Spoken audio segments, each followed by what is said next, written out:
Hello, and thank you for joining us tonight as we continue our Distinguished Speaker Series at the Pennsylvania College of Art and Design. My name is Elena Coates, and I am the Director of Exhibitions. Tonight's programming is brought to you by the Gallery in partnership with the Office of Diversity, Equity, and Inclusion.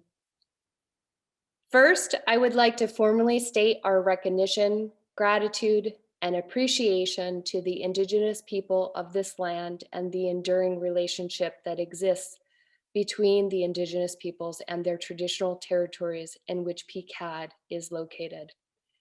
Our formal statement, including the many diverse nations, First Nations of this territory, can be found in the chat box.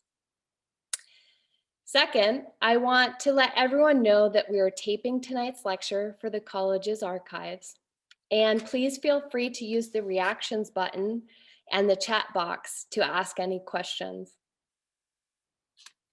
In 2013, I was a contributing writer for Art Magazine, and I set out to write an article on the newest exhibition space in the South Flores district, formerly the location of a historically recognized Chicano arts venue, Ladybase Gallery. Sarah Castillo, artist, activist, and archivist, introduced Ladybase Gallery as a creative space for experimentation, professional growth, and a safe haven for artistic practices often overlooked.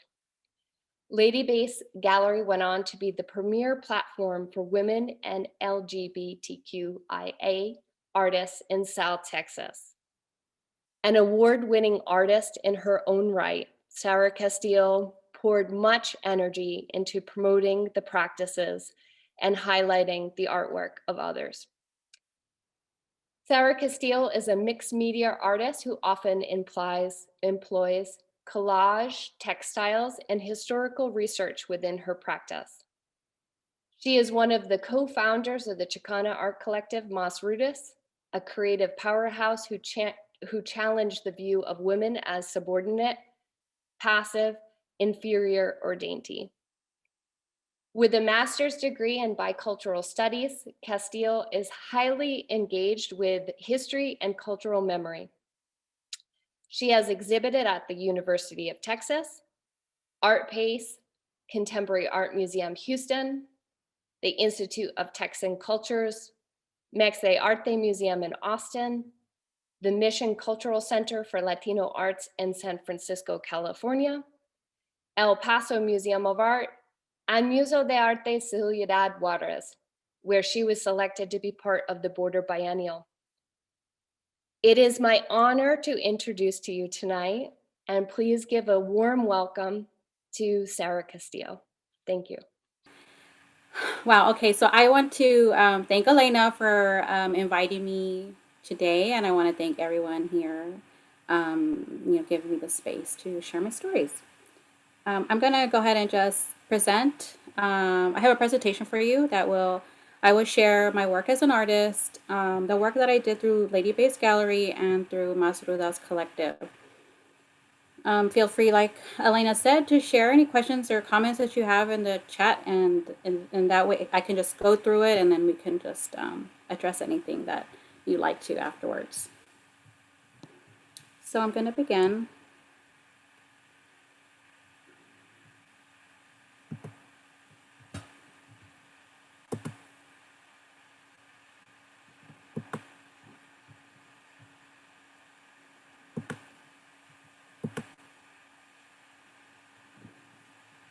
Can everyone see my screen?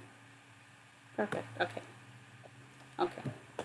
So just a couple of items that I wanted to address, being an artist and being that I am in the company of artists, is that I knew that I was an artist and I wanted to further that, but parental expectations or just the realities of needing to survive and financially support yourself and those sorts of things guided my ways. And so So it's just important to know that what I'm about to show you, I have taken off and skimmed a lot of some of the sacrifices or challenges that I've come across. But I did learn a lot from them, and I just want you to know that whatever it is that you decide to do in your life as an artist, you can do it if you have the determination. Okay? All right. So I'm going to begin. And I'm going to be reading from my phone, so you will probably see me looking down. All right. The development isn't about finding myself, because I've never been lost. It's about recognizing myself, taking the veil off. It's like building a bridge to the source, to the creative life force, the substance that's in everything. That has tremendous power. Feminist-based theory, such as body-centered methodologies and body-centered research, value embodied knowledge and autoethnography, collected through platforms such as writing, journaling, oral histories, photojournals, storytelling, and personal stories. And in this presentation, I'll take you on a path as an artist, collective member, and Ladybase curator. A presentation that reflects art as a method to understanding the self. But first, these texts are pivotal to my growth as an artist, as a person. Over 500 years of historical and intergenerational trauma has separated succeeding generations from their traditions and spiritual practices. The impact is apparent in behaviors rooted in inferiority, shame, and devaluation of the self. Continual discrimination, marginalization, microaggressions, othering, and a lack of this understanding will continue to affect social conditions that create injustices that affect family culture, educational institutions, and the medical field. These experiences increase the likelihood of depression, anxiety, feelings of rage, post-traumatic stress disorder, and perpetuate intergenerational trauma. Anzaldúa writes about the basis of spirituality as subjective experience, the connection to soul, the source of inner power, and about conocimiento, a form of spiritual inquiry. Conocimiento is reached via creative acts, writing, art making, dancing, healing, teaching, and spiritual activism, both mental and somatic. And the power within subversive knowledge, those liminal spaces.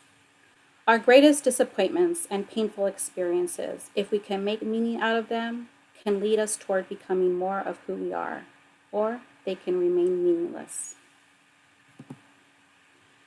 In Chicana art, The Politics of Spiritual and Aesthetic Alterities by Laura Y. Perez, psychologist, curator, artist Amanda Mesa Baines reminds us that spiritual memory, reflected in the works of contemporary Latino artists, is a memory of absence, constructed from the losses endured in the destructive project of colonialism and its aftermath. And now, for a closer look into my body of work. I'm interested in the body's affective responses, my Chicana feelings.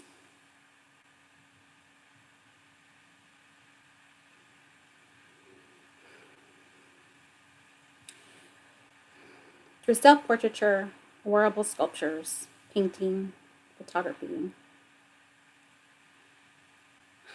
and mixed media, collage, I created tangible forms of emotional energy as a process to knowing. A methodology that helps me to reach an understanding. The body is connected to the experience, and that is where my work departs from. Body-centered methodologies value embodied knowledge, and embodied knowledge is what the body knows, whether by habit, tradition, social rules. Lived experiences are a source of power and authority. The lived experiences are a potent source for reclaiming one's voice. Feminist methodologies take into account the ways in which oppression transforms the body, since, quote. The body is an instrument through which meaning is generated, end quote. Guiding the reflexive critical dialogue and lived experiences draws upon deconstructing the racialization of brown bodies.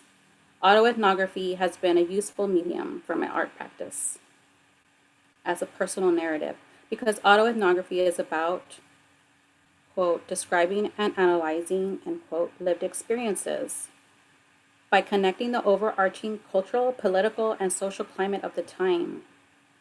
Autoethnography is to, quote, write about the personal and its relationship to culture and has the potential to display multiple layers of consciousness, end quote.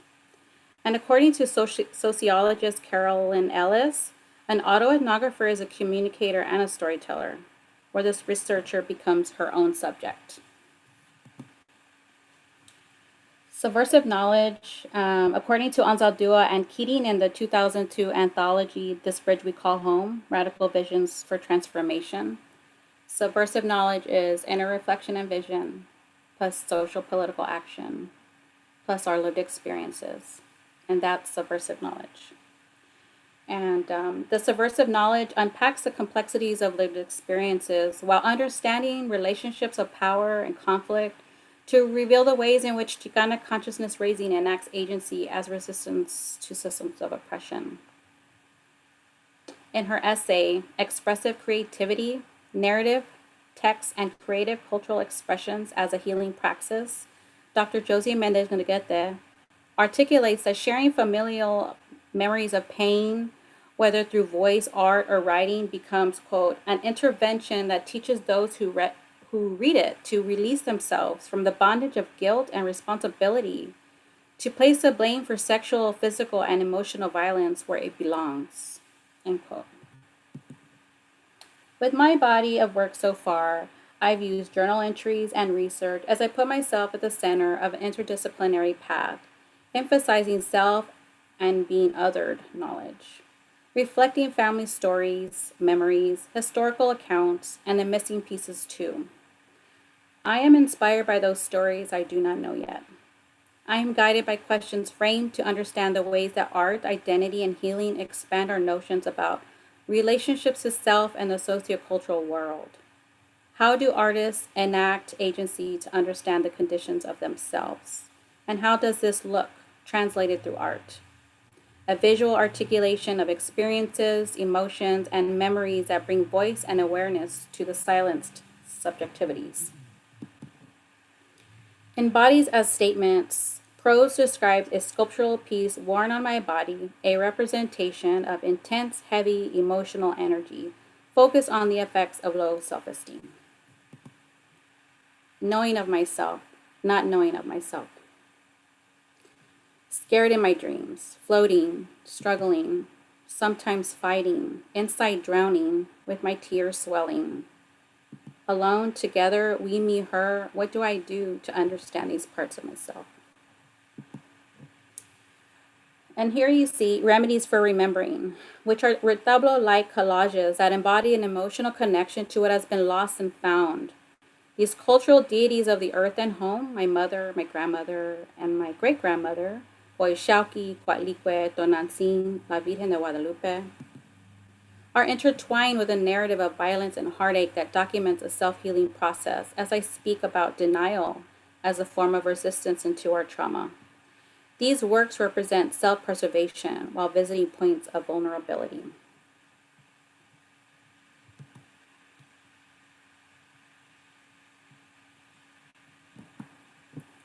Chicana Feelings is an ongoing project aiming to articulate a self-reflexive artistic conversation.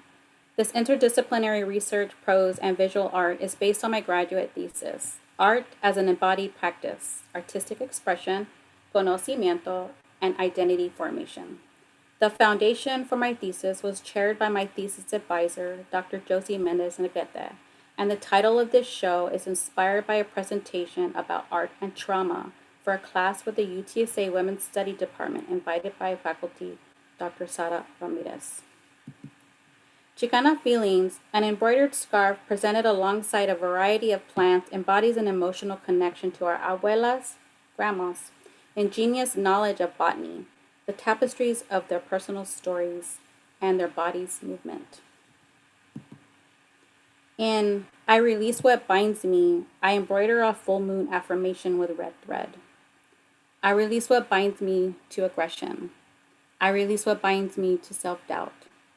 I release what binds me from listening. I release what binds me to control.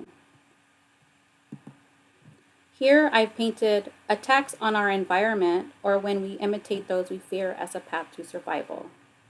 The figure sits in a helpless, overwhelmed hunch, a response to the disregard for our personal sanctuaries, our life systems.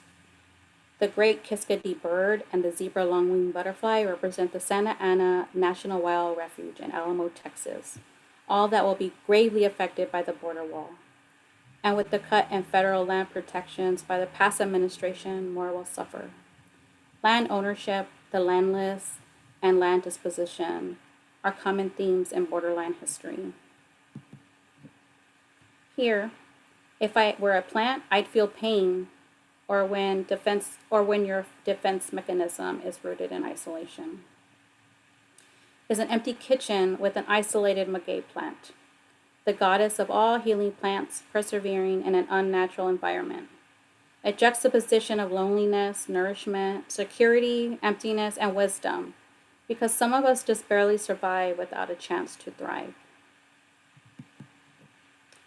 And now we will move on to the work of Mas Rudas.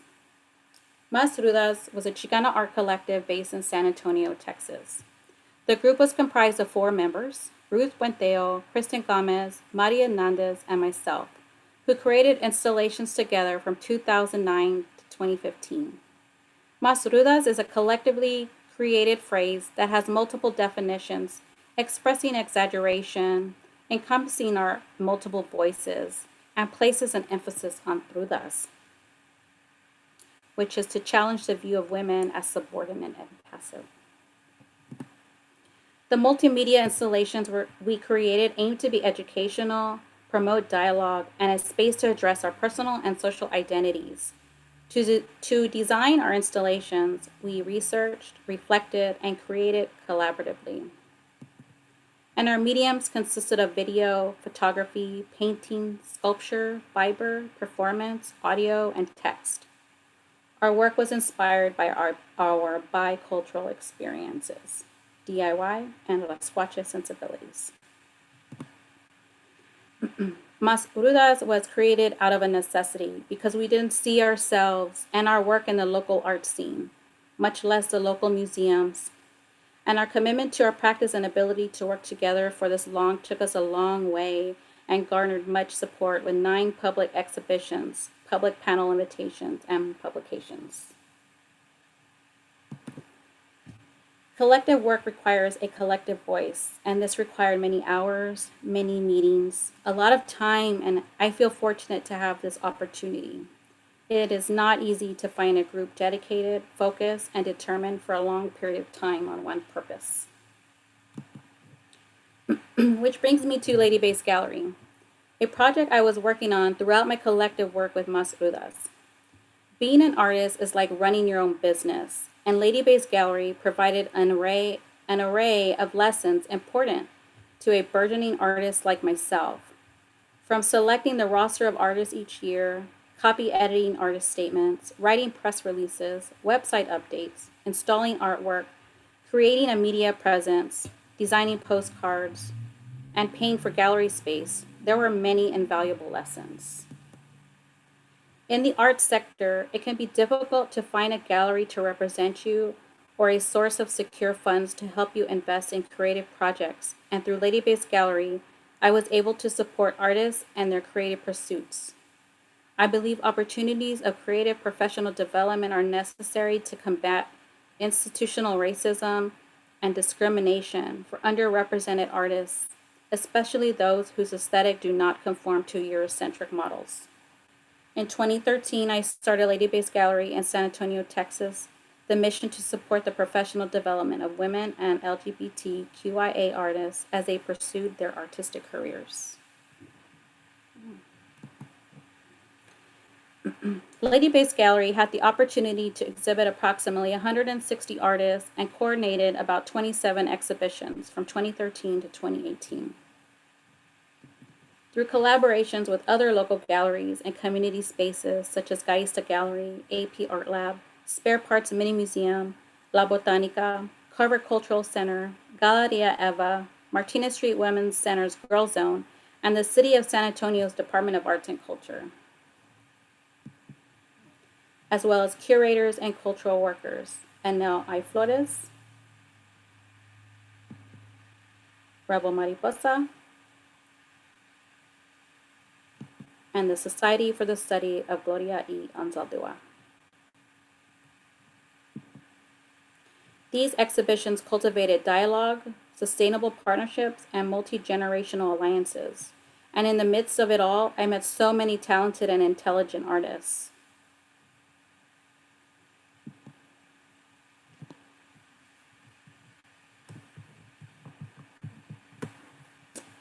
Destiny Mata, Mary Agnes Rodriguez, Deborah Quetzal Vasquez,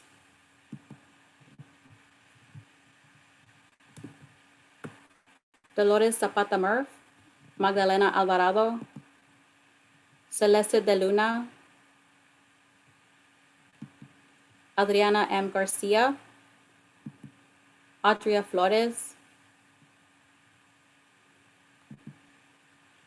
Girl Zone, a Martinez Street Women's Center program for girls 9 to 14 years old, Antonia Padilla,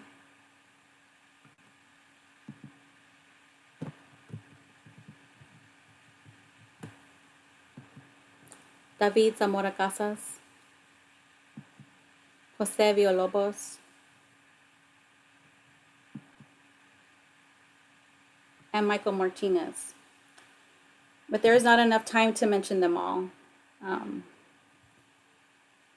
There isn't.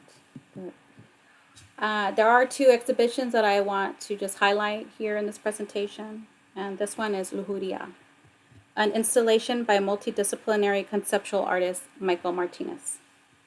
In 2017, Martinez was recognized for creating an outstanding exhibition and multimedia solo show during Contemporary Art Month.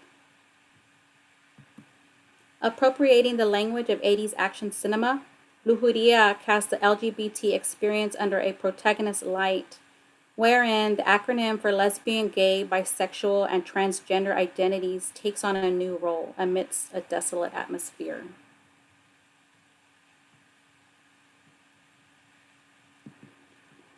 Lujuria expresses and celebrates queer endurance and centers on articulating the pressures of coming out and a lust for life, freedom, and respect. Drawing parallels between the uncertainty of times and a fictional post-apocalyptic setting, this exhibition confronted the anxiety of navigating an increasingly violent and heteronormative world.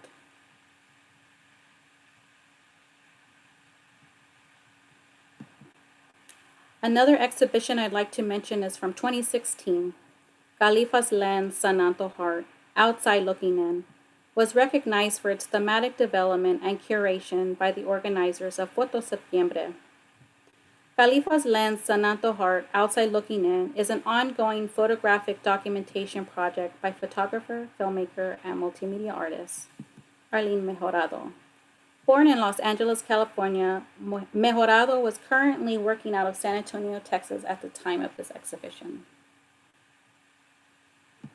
Centering working class communities of color with this ethnographic project, Mejorado underscored the people that partake and who sustain their livelihoods through the outdoor market culture, pulgas, flea markets, swap meets. Depicting visually rich scenes intertwined with labor and social engagement through her photography. With Califas Lens Sananto Heart, Outside Looking In, she brought together the fragments of pulga moments, people, and the significance of these species. And this concludes my presentation, but I know that I have some students, I have a lot of students in the audience, and I just wrote down some quick advice for you. You can take it or not. But this is some things that I wanted to share with you about what I learned along my path as an artist. And I have to read it too because I get nervous when I have to talk to people. But here we go. Here we go. Okay, so for the students in the audience, be kind, be fair, and don't be against checking yourself. Learning to work and communicate with others is so very important out there in the real world. So don't underestimate that. Also, learn to document your work because this will help you with grants and studio visits. Respond in a timely manner to any correspondence that comes your way. Don't overcommit and learn how to say no. Break your projects up into smaller parts. You may never have hours and hours to work on one project again after you graduate. And most importantly,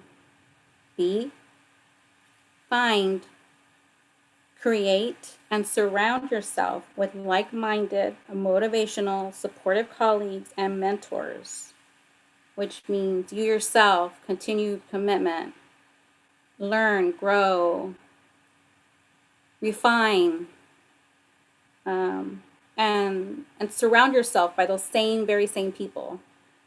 It's not going to happen overnight. If you're very lucky if it does, but just know that it is worth the journey.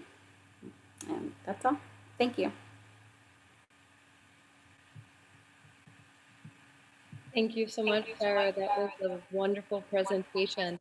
I was wondering if you might want to also add some of the work that you've done as archiving.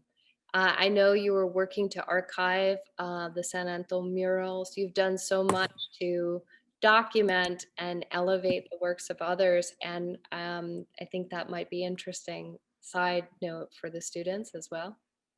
Yes, okay, I can definitely do that. Let me just share my screen real quick. Let's see. So I have a little bit on my website. It says Archival Projects, but it's only one. And I completed this at the end of my undergrad. I became familiar with an organization called San Antonio Cultural Arts, and they have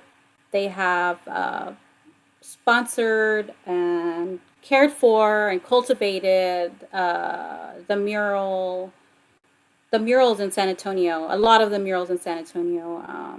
And so one thing I learned as a college student was, when you write your papers, you're required to provide reliable sources, and so you're always directed to the library. And in this case, San Antonio Cultural Arts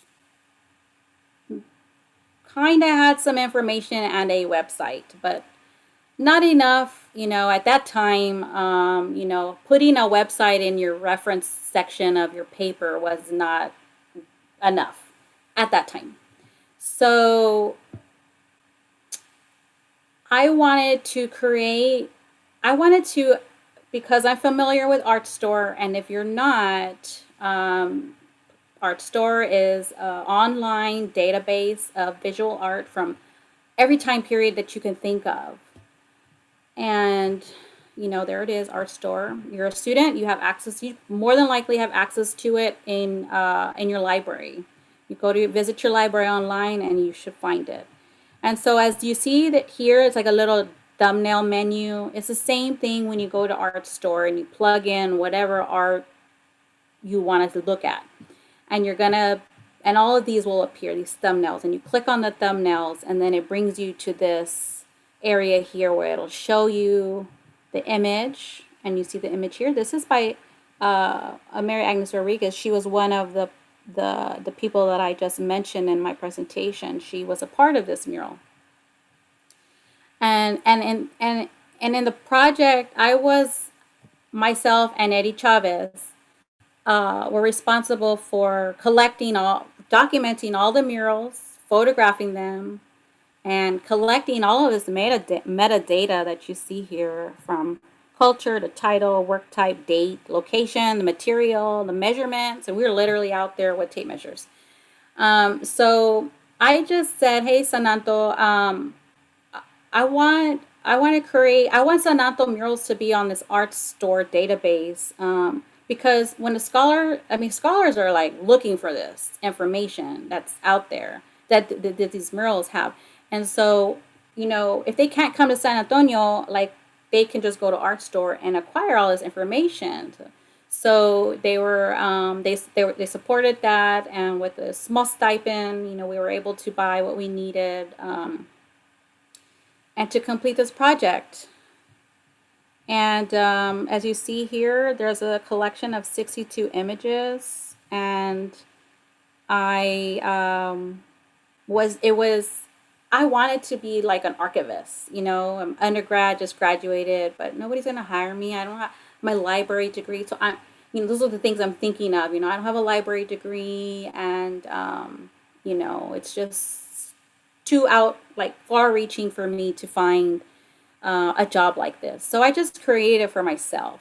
And with that comes, sometimes you just do it for free, but the at the end of the day, I was truly interested in just creating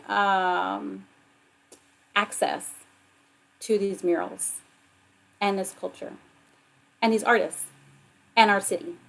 And you can go to art store to get more in-depth information, but all of these really are just screenshots that I posted on my website.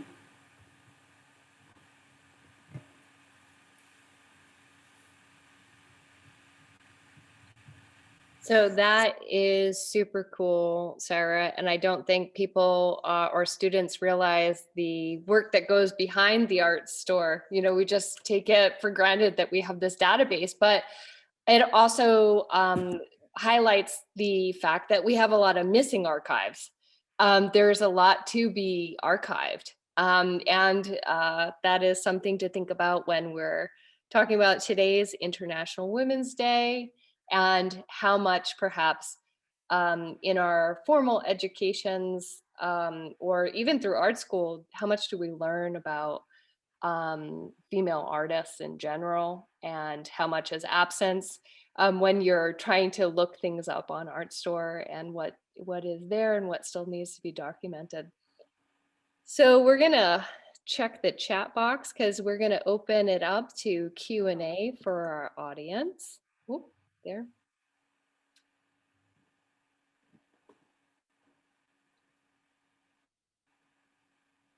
Oh.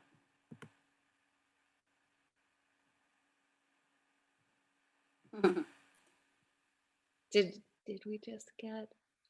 I, So I just got one from one of our students that says, what was the most challenging element of being in a creative collective? Good question. Good question.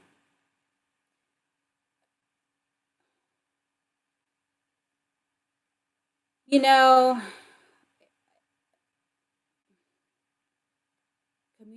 communication, expectations. Um,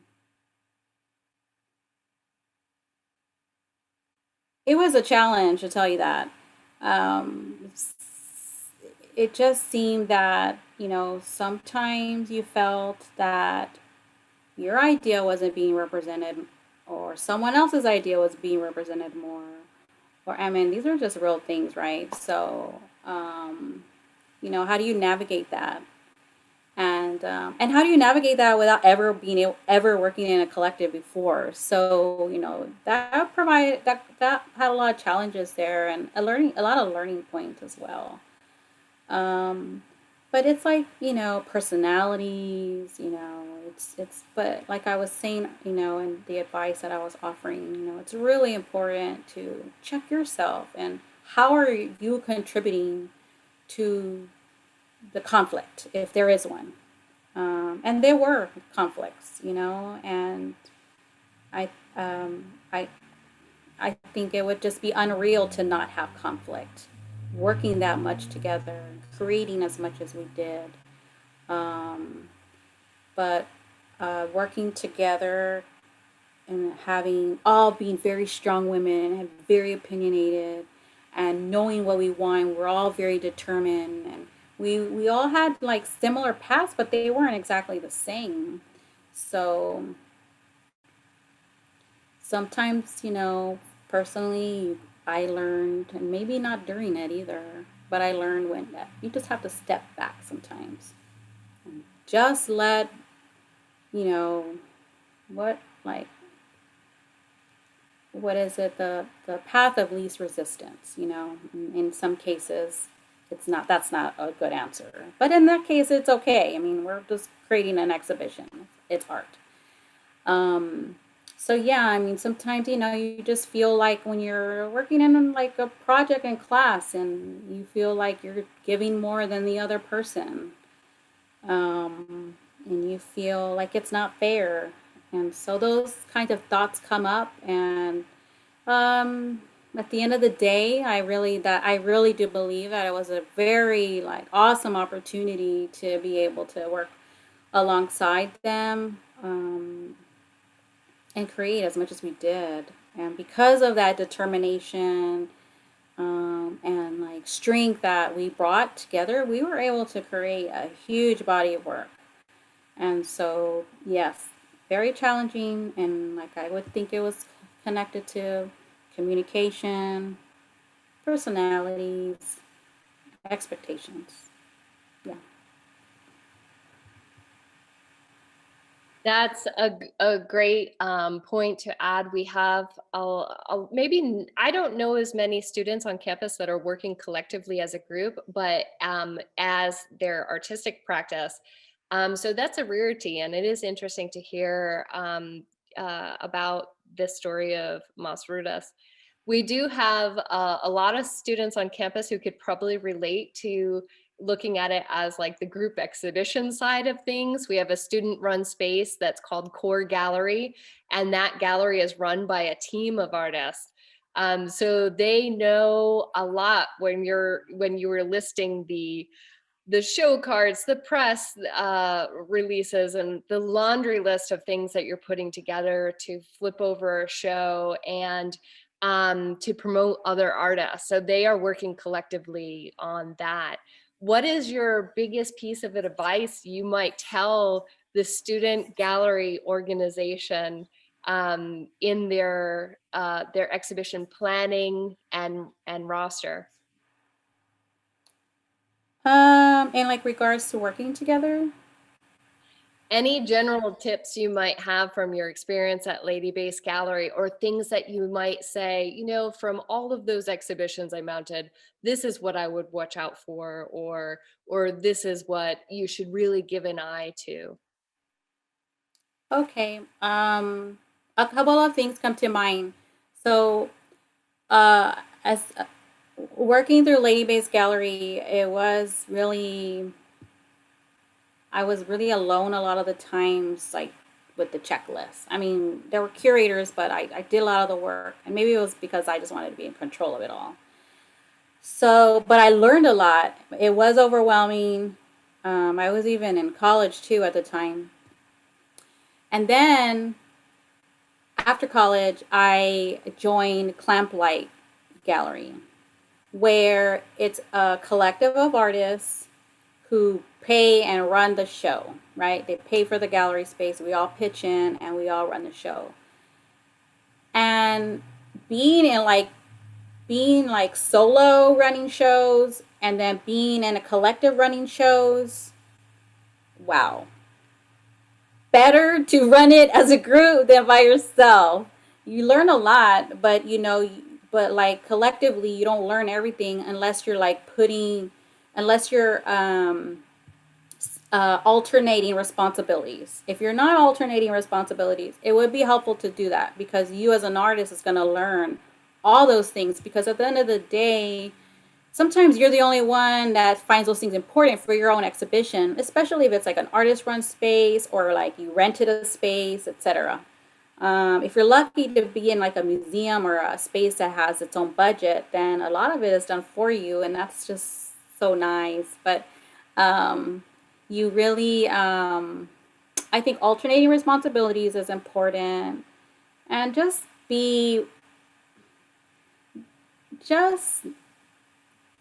learn to be okay with everything not being able to go your way, and if you feel like it never goes your way, then question like why you're there, and do you need to be there? And if you do want to be there, then like revise how you're looking at the opportunity to work with other people in that setting. um, you're gonna learn something, but you don't want to force yourself, and you're there to also like grow and be happy, and because you're an artist, and this sort of thing brings you joy to be in this world and this atmosphere. And so we got to remember those things. um, but also, and on another note, work to represent those underrepresented artists out there, whether it's your voice, those voices out there that you're aware of, those people, those stories, they exist everywhere. Whether you live in Texas or Pennsylvania, they're everywhere. So, be that helping hand, be there for that person that needs that encouragement. Um, believe in them. Believe in someone who comes to you lacking like confidence, even if you don't have the confidence yourself. Like, you know, it helps a lot. And being in the spaces that you're in, like you have a credibility to your peers, because you get to learn what it's like to work in a gallery, and you're still in school, and that's a really awesome opportunity. So there's still a lot of places and institutions that there's only like one person that they'll hire per term to work in the gallery, and usually they already have all the other opportunities as well. So you know those two things is learn to work together, or if you can't learn to work together, then question why you're there, and to really champion for those folks who need the platform, raise their voice, set aside your desire to like be the one in the show, to let someone else be the one in the show who hasn't had the opportunity yet. It's so awesome to be like the center of attention in a gallery space, but share it. Um, Share. I mean, there is really not enough to go around. I mean, I've seen it, and I've seen a lot of artists who just gone like ignored, and they leave San Antonio, they leave Texas, and they go to other places where they're appreciated and they're paid. And so, let's learn that now while we're students. So that when we make the big bucks, we could turn around and like throw money at our artist friends and like help support them and their crazy ideas. And Sarah, you have done so much to elevate other artists, and it is so admirable. I really respect your practice as a curator and as an artist and as an archivist as well. And since you just brought the topic of paid, I know this is and we do have things in the question box. I will read your questions, but this is something our students might want to hear, because a lot of times artists are asked to do things for exposure, and they're asked to do things for exposure quite a bit. And what do you think is problematic about that? What do you recommend for them about this? And anything you want to talk about this topic, paid? Yes, definitely. One thing that's really important for you to do is when you're working is document the number of hours um, that you're investing in the work. How much time did it take you to go to the store and buy your materials? How much time did it take you to draw or draft? And how much time did it take you to start the painting, stretching the canvas? Like document it all, hour by hour. Just a tick mark on a little piece of paper that you keep with the work. And you need to decide on how much you want to get paid an hour. And like let's start there, right?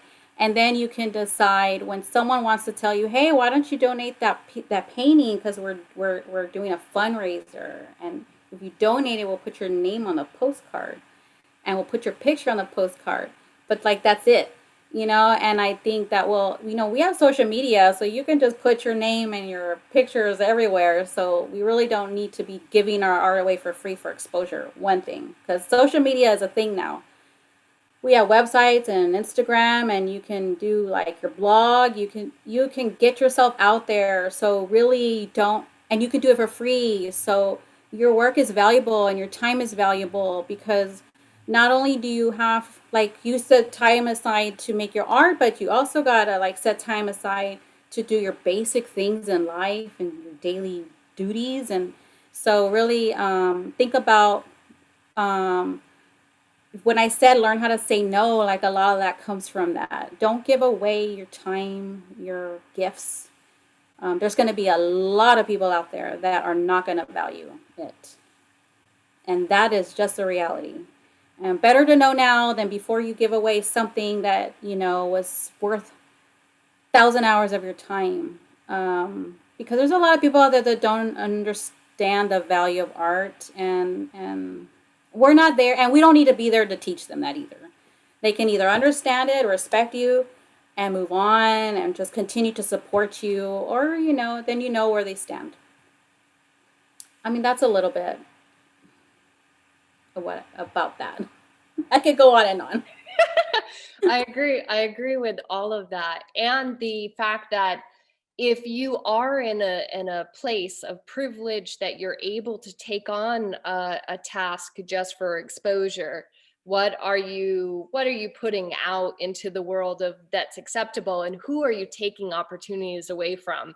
Because at the end of the day, there's an awful lot of artists who taking something for only exposure would never be an option. And if we lean into that as a whole, then there's always going to be a place for those institutions to go, which is just taking away opportunities for everyone. So yeah, I'm right with you on everything you just said. I should ask some questions from the students. Do you feel like you were exposed to many female artists in your education? Oh, the question, do you feel like you were exposed to many female artists in your education? No. And there is one book that I came across in the library. It's so sad that it it that way. It was called Women Artists, I think. And that opened my eyes, because a lot of the art history books didn't have a lot of women. And so no, and so I could say like the syllabus probably didn't have the women, but I love the library. So it was in the library and in researching, and I worked at Art Pace, and I would just go and sit in the archive library area with all the magazines. And so then I was able to expose myself that way to a lot of female artists. So, but no, don't depend on your professors to show you the world. And also know that in some ways these male artists that they're showing you um were probably like not entirely responsible for the work that they were creating. They were probably assisted by their wives or other women. So just know that. Let me see. What is the most rewarding part of founding Ladybase Gallery? Oh, wow. I mean, the most rewarding for me is all those talks. And I had a little couch in the gallery in the back. And so I would meet with every artist every time, and let's meet and talk about what you want to do. And then we just get to know each other. And every chance, every time, I just felt like I was, and I know it's not always about me, but like I just always felt like, wow, like you're me, like you sound like me, what you're saying, how you're feeling, your your lack of confidence at times, like it's just like I felt so much solidarity with all of the artists that I worked with, and I'm so thankful that they trusted me to work with them and for them. Um, and I created a lot of friendships came out of Ladybase Gallery. So I'm still reaping the benefits. Let me see. Great presentation. Thank you. What advice would you give to someone that is trying to exhibit artwork of their own or artists they're interested in outside of the traditional gallery or museum models? What advice would you give to someone that is trying to exhibit artwork of their own? What advice would you give someone that is trying to exhibit artwork of their own? I mean, I think as far as I think space is really important, and and also being able to preserve the work that's being shown. So you got to consider those two things, and don't worry about like the advertisement of it all, because like I said, social media, take advantage of that. It's free and it takes time, but you could get all the work out there to bring folks in. I mean, especially during a pandemic, you gotta like make it accessible to someone who doesn't want to be around people. So you want to do something like online. And then as far as like in person, you want to think about looking at other maybe other spaces that are artist run spaces. They tend to have less rules, and they don't have like they don't have anyone that they have to answer to, and with that goes probably not much in funding resources. um, but those are some items that come to mind. I hope that helped. That was kind of a two parts question, I feel like. So how do you avoid feeling like you need to be in control of it all when running shows? How do you avoid feeling like that? Um, I mean, when I was doing Ladybase, I really couldn't like avoid it because it was like if I didn't do all those things, like then it reflected in the art show. And so I guess to avoid feeling that way, don't commit to more than you can do. And we always have these grand ideas, right? Especially when it's our own art. Like, oh my God, I'm gonna do like all these things. And then when it comes down to, you're like, let me just move, like, let me just take like this much off and I'll just do one thing. So, I mean, how to avoid feeling like you need to be in control is just really considering, just reevaluating your expectation on that project. And I mean, if you have time to run a gallery for 5 years, go for it. But if you are prone to anxiety and feeling overwhelmed, then I think that it's just a good idea to take your idea, break it up in parts, and just try to do one or two things. I hope that helped. Who was the first mentor that really helped inspire you? Well, I mean, I first that comes off the bat is my graduate advisor, Dr. Mendez. I feel like I always tell her this, and she's like, I don't know how she feels about it, but I tell her like, you saved my life. You know, she just, without going into like waterworks, I mean, she saved my life in a lot of ways, and as I mentioned earlier, like she just believed in me, and that's why I think it's just really important to be around people that believe in you. You will learn to believe in yourself, and that is something that I learned through Ladybase. Like I had the lowest self-esteem ever. You know, reality is my family was like, "Oh, you're gonna go do your art thing again." Like they didn't, it was not a big deal, to my parents mostly. I mean, my sister was always supportive, but my parents were just like, why don't you go work at a bank? Like they had different expectations. So when I went into Ladybase Gallery, helping other artists, supporting other artists, helping artists believe in themselves, like they were helping me believe in myself. And anyways, there were so many artists that I came across that I mean, it was just it impacted me in so many ways. But I mean, Anel Flores is another mentor. She curated with me a lot for Ladybase. I mean, she was just like one of those first people that was like, no doubt.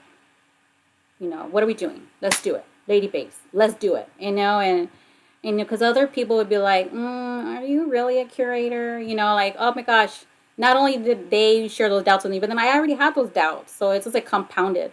But surrounding myself with these folks saved me. And my first mentor, I mean, I know there's someone before that. I don't mean to leave out, but in relation to this talk today, I mean, those are two people that really stand out for me.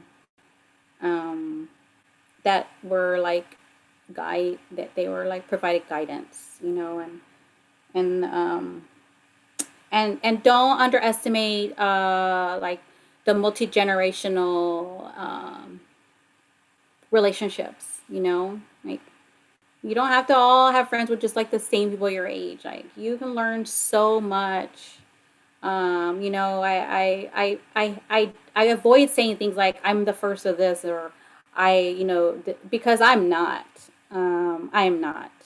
There are so many organizations and people doing this work like decades ago, and there's no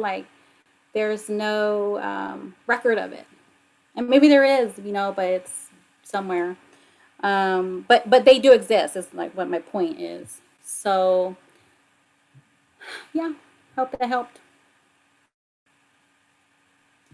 Well, thank you so much for your time, Sarah. And as you were talking about those that were your mentors, I was thinking how many people you were mentors for. So thank you for all the work that you do, empowering others, empowering women, and for your fantastic artistic practice and sharing it with us tonight. So thank you so much. It's weird to do Zoom because everybody has to put a clap hands up. Yeah, there you go. Thank you Where's mine? so much for joining us this evening. We really appreciate it. Thank you. I I just want to give a huge amount of gratitude to our guest of honor. Thank you for making the time to talk to us here at Pennsylvania College of Art and Design. And for everyone who's joining us from outside the college community tonight, please follow us on Instagram. And that is in the chat box. And also follow our website to see what other events we have coming up as well. So thank you so much. Thank you. Good night. Thank you, everyone. Good luck. Good night.